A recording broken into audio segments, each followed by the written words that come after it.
Jason Momoa's Duncan, Idaho could return in Dune 3, with a big twist. Frank Herbert's Dune universe is brimming with interesting characters.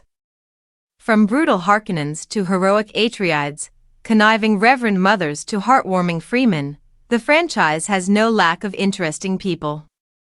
If there's one fellow who wins the award for the guy you want around, though, for the laughs along with the protection, it has to be Jason Momoa's Duncan, Idaho.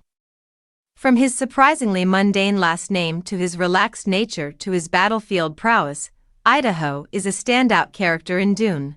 That is until he suddenly dies toward the end of the first movie. As Paul Atreides and his mother, Jessica, flee from the wrath of the Harkonnens, Idaho stays behind, giving his life to slow their enemies down and give his lord and lady a chance to escape. This heroic last stand makes Idaho's role that much better in the story, but it also means Momoa had to exit the two-part Dune story early.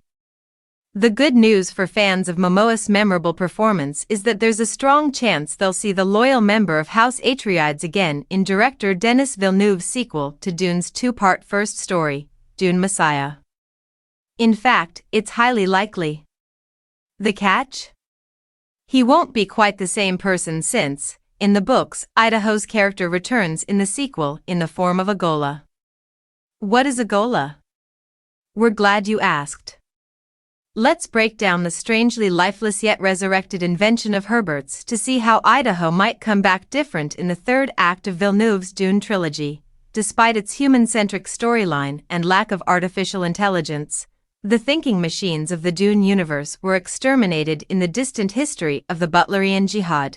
There is still plenty of room for the imagination to run wild, and we're not just talking about sandworms or the tragically enhanced Alia, played by Anya Joy-Taylor. Gholas are another of Herbert's more disturbingly captivating creations. These creatures come from a group of secretive, genetically altered humans called the Tleilaxu. Gholas are originally used to provide comfort by recreating a copy of a deceased person that has their physical attributes but none of their personal memories. If you're splitting hairs, these are different than a clone due to the fact that they are recreated from dead cells of the original body rather than living ones. Semantics? Try saying that to the more studied members of the Dune fandom. In Dune Messiah, the Tleilaxu use Duncan's dead body to create another version of the veteran warrior. While we won't go into spoiler specifics about what the ghola is used for, let's just say it's not a good thing.